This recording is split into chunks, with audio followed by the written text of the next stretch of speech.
오늘 강의는 이제 아시다시피 여기 문학으로 읽는 동해시 작품 속의 배경지를 둘러보다입니다. 그러니까 작품 동해 그 향토 문학의 작품 속에 드러나는 배경지를 중심으로 오늘 강의를 시작하려고 합니다. 자, 먼저 이제 그 목차를 한번 살펴보면요. 차이가 이제 처음에는 그 향토 문학이 무엇인가에 대해서 한번 우리가 알아보고요. 그 다음에 그 배경지를 특히 산과 그 다음에 그 들과 바다를 중심으로 해서 이 그 작품 속에서 우리네 삶과 어떻게 연결되어 드러나고 있는가를 한번 살펴보도록 하겠습니다. 그럼 먼저 동해 지역의 그 향토 문학의 배경지를 먼저 보면요. 우리 동해 지역민들은 보통 다 산과 들과 바다와 어우러져 우리네 삶을 영위해 왔습니다. 그러면 향토 문학이 무엇인가? 그럼 향토 문학이 무엇인지 알아야 되겠죠. 그럼 향토 문학은요, 바로 그 향토의 특색을 강하게 표현하는 문학입니다. 향토의 특색은, 그럼 향토의 특색 중에서 어떤 것이 특색이라고 할 수 있냐면 여기 나타나 있는 것처럼 형세와 장소입니다. 그러니까 이 지역의 형세와 장소를 소재로 해서 드러난 작품들이 보통 다 향토 문학에 속합니다.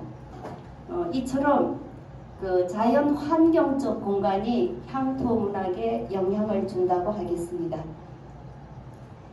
이렇게 지역 환경적 요소는 지역민들의 삶과 연결되면서 동해시를 배경으로 한 향토 문학 작품 속에 자연스럽게 이제 녹아들었다고 할 수 있겠는데요. 그럼 우리 동해 지역의 지역민들의 삶은 어떨까? 한번 문학 작품 속에서 우리가 한번 찾아보는 것도 좋을 것 같아요. 그래서 삶은 무엇인가 하니까 또 유머 한 가지가 생각나네요.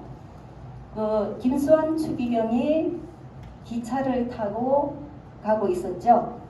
예, 가고 있는데 어떤 신혼부부가 와서 물었습니다. 추기경님,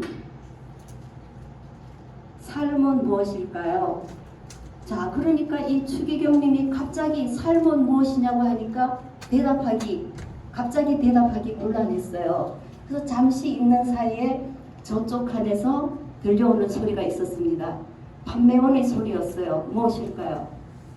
상국장님은 아실 것 같은데 네, 유머입니다. 예, 삶은 계란이요, 삶은 계란이요 하고 판매원이 오고 있었습니다.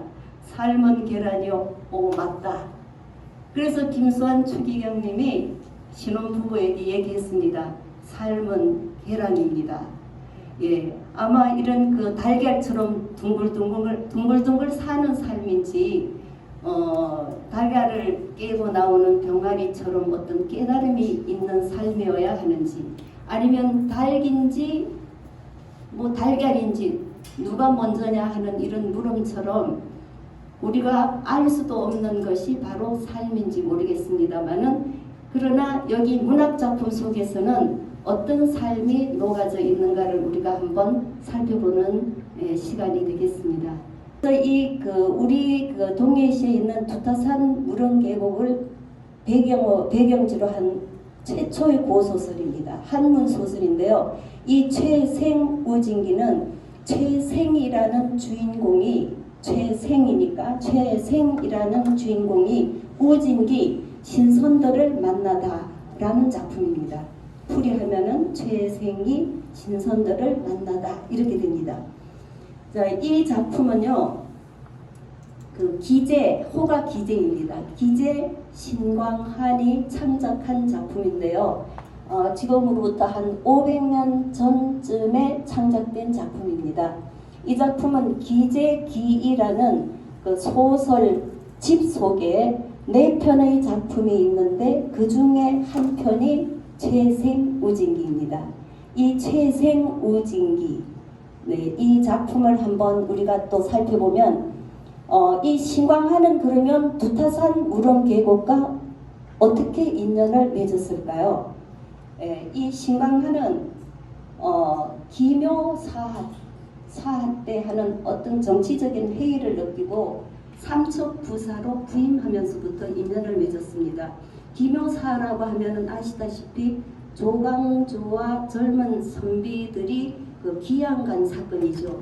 이때 그 조광조하고 신광한이 이렇게 친한 사이였다고 합니다. 친한 사이다 보니까 정치적인 회의를 느끼게 되고 그 다음에 이 어머니를 동양하겠다는 핑계로 삼척부사에 부임합니다.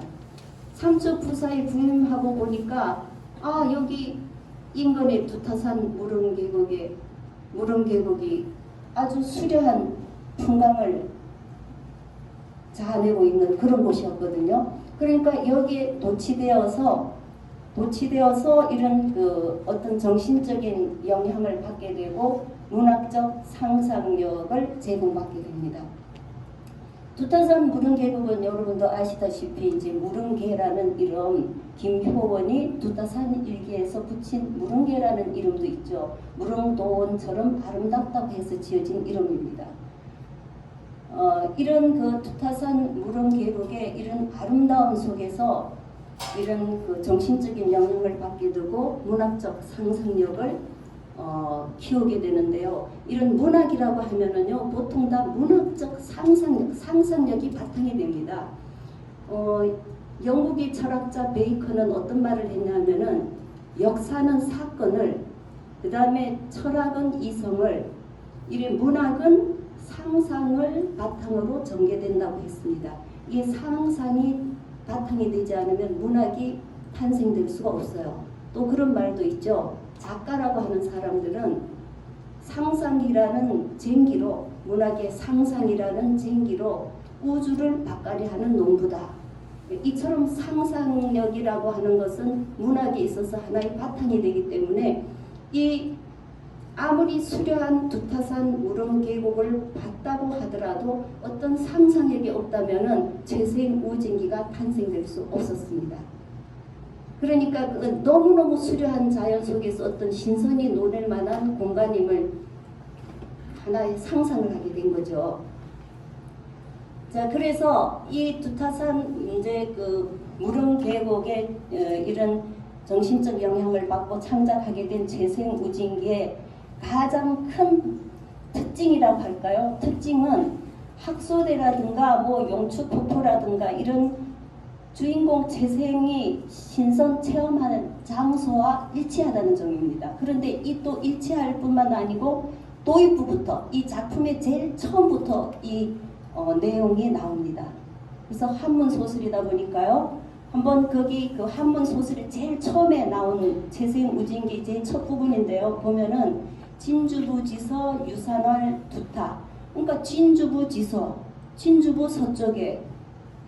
서쪽에 두타라는 산이 있는데 유산월 두타, 두타라는 산이 있다고 했습니다. 그 다음에 산지세, 산의 형세를 얘기하죠. 산지세, 북공금강나무 태백. 금강산을 당기고 산의 형세는 금강산을 당기고 태백과 이어져 있다. 자, 이렇게 그 실제적인 이런 명칭이 처음부터 나옵니다. 이 소설의 특징이라 할 수 있습니다.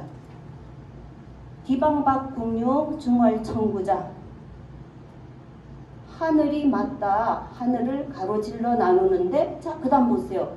위계영동, 계위영동. 그 동쪽이 영동이 된다. 근데 영동이라는 것도 나왔어요.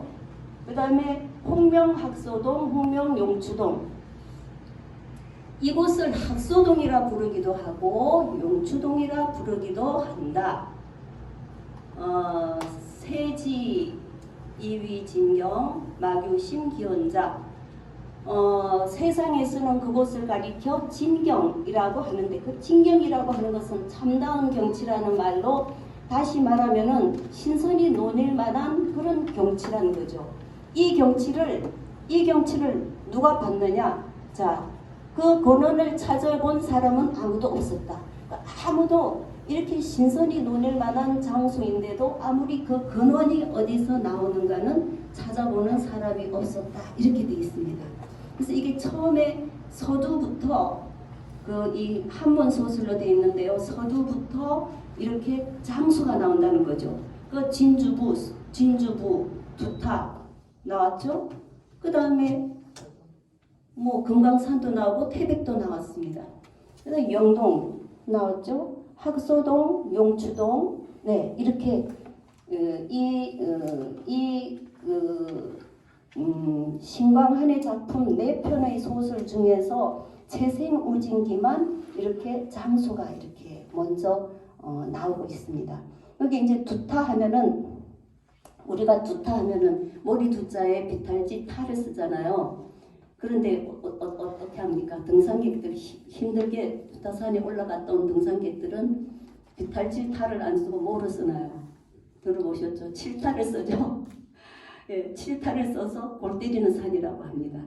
그런데 골 때리는 산이라고 하지만 채생우진기에서는 굉장히 경치가 아름다운 풍광을 이제 자랑하는 곳입니다. 아마 신광한이 두타산 꼭대기까지 안 올라갔을 수도 있습니다. 자, 그 다음에 이제 이게 처음에 이제 서두부터 이렇게 나오고요. 이제 하나의 특색이라고 이제 보면 되죠.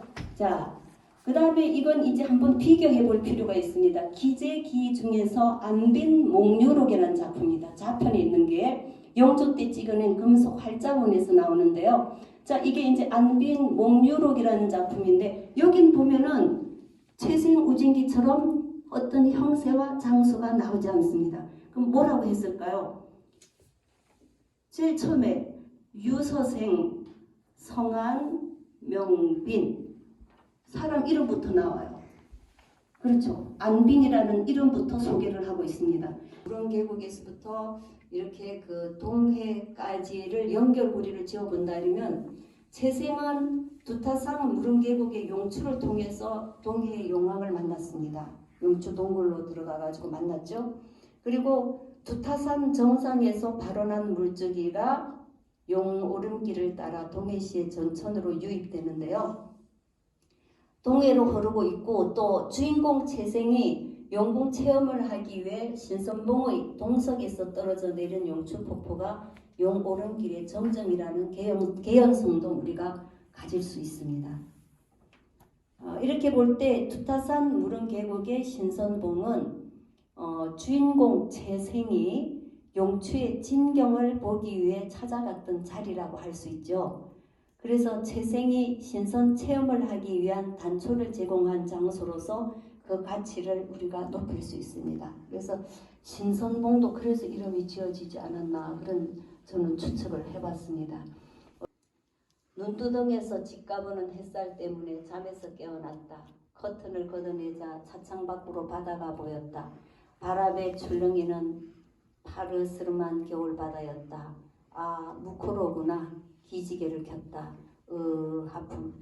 뭔가 무코에 오면서 기차를 타고 이제 타지에 있다가 무코로 와 오면서 굉장히 어떤 안도의 숨결을 드러낸다고 할 수 있겠습니다. 그만큼 고향이라고 하는 곳은 어머니 품처럼 따스하다는 것을 저는 이 작품 속에서 이제 봤습니다. 물론 그 무코를 아는가 그 작품은 보면은 그 작품 속에서는 뭐 별 얘기가 다 나와요. 다 나오지만 요 하나를 가지고 봤을 때는 그렇지 않았겠나. 주인공이 무코에 내리면서 뭔가 안착된 느낌, 이렇게 안도의 숨결을 내쉬는 같은 그런 느낌을 제가 받았습니다.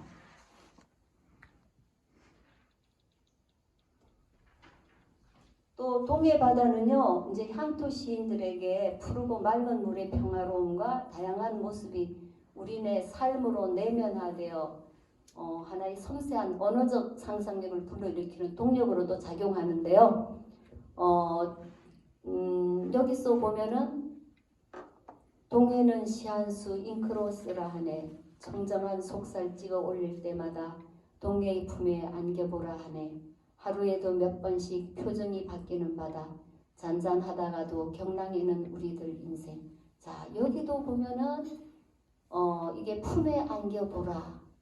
이런 하나의 바다와 합일되는 하의 세계에서 살기를 꿈꾸는 그런 이제 양상을 보여준다고 하겠습니다.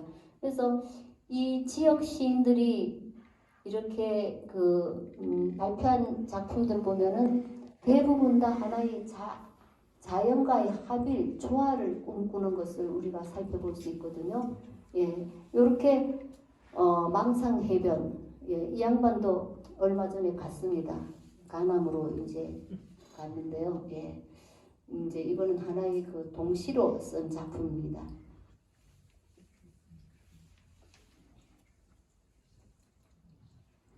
자, 그 다음에 이제 요즘은 이제 그 하나의 자연물뿐 아니고 이거는 하나의 묵호등대와 농골 담기는 하나의 뭐 자연물이라고 할 수 있죠. 자연을 이제 이렇게 조형을 했으니까 이것도 제가 한번 이렇게 소개를 하려고 지금 이 작품을 넣었는데요. 이제 묵호등대는 가난한 마을의 안전과 생명을 지키는 빛으로 톡톡히 그 역할을 하고 있음을 내비치는 그런 것을 이제 강조한 작품이 되겠습니다. 자, 보면 그 작은 등대 마을에 가면 보면 때때로 깊은 밤이면 갯바람이 어린아이처럼 잠에서 깨어 살그머니 농골 담길을 따라 더듬거리며 그것을 언덕 위에 세운 것은 이 가난한 마을이 그들의 안전을 등대가 내려다보며 지켜주었으면 했기 때문이다. 그러나 바다가 그것을 더 높이 세울 수 있다.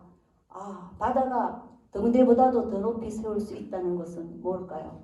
그만큼 바다는 그래도 아까 앞에 최욱일 선생님의 작품 치열한 삶 속에서도 그래도 바다는 우리를 지켜준다는 거겠죠.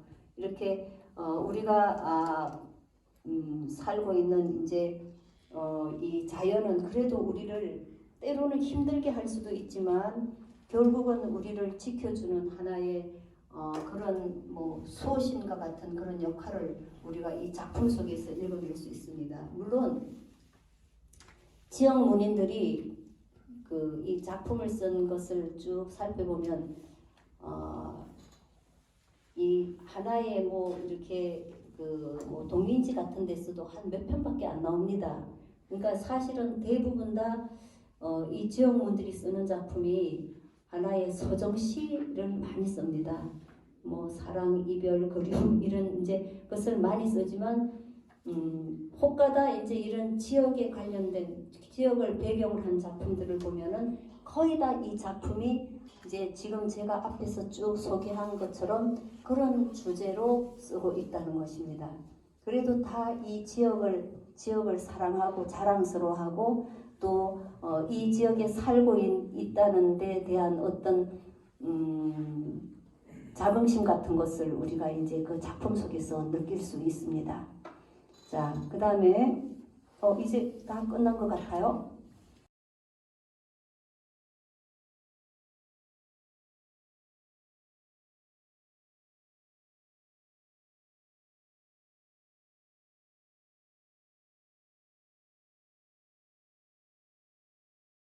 묵호항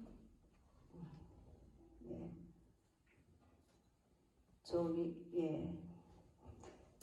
타 지역에서 오신 분들은 저 등대 마을의 불빛을 보고 별밭이라 하더라고요. 아, 별밭. 너무 이제 아름답다는 거죠. 그러니까 이게 동해시가 참 이렇게 아름다운 곳이 많습니다. 불 켜지는 것을 보고 별밭이라 하더라고요. 아, 저 별밭. 거기 저기 강원대 삼척 캠퍼스 5공학관에 그게 6층에 올라가면 거기서 쫙 내려다보면 저 별밭이 보입니다. 이제 높은 데 가서 봐도 저 멀리 별밭이 보입니다. 그래서 거기 대전에서 오신 교수님이 내다보면서 저 별밭 보세요. 아름답습니다. 삼척에서 보여요. 멀리서 보면은. 예, 묵호등대입니다. 지금 묵호등대 뭐 스카이도 있고 뭐 그 아래 내려가면 뭐 해랑길인가요? 해랑길도 있고 지금 조성을 너무너무 잘 해놔가지고 자연과 이렇게 조형물이 잘 어우러진 것을 저희들이 이제 볼 수 있습니다. 자, 이게 이제 농골 담길이었고요. 다 보셨겠지만요. 한 번 더 보시라고 했습니다. 예. 그래서 동해시를 배경지로 창작된 향토 작품, 향토 문학 작품 속에서는 물론 문인들의 주관적 체험의 세계가 상상력에 의해서 내면화되어 있지만 그 속에는 뭘 내포하고 있냐면은 인간과 자연과의 화해, 또 어떤 조화, 하나의 화합, 일치를 추구가 있다는 것을 우리가 살펴볼 수 있습니다. 그 속에서 우리가 살아가고 있는 하나의 생명력을 얻고 있고요. 자연과 잘 어우러져서 우리가 살아가야 된다는 어떤 그런 주제가 이 작품 속에서 드러남을 우리가 살펴볼 수 있습니다. 물론 오늘 제가 소개한 작품은 몇 편밖에 안 되지만 그 작품 속에서도 저는 이제 그런 주제를 살펴볼 수 있었습니다.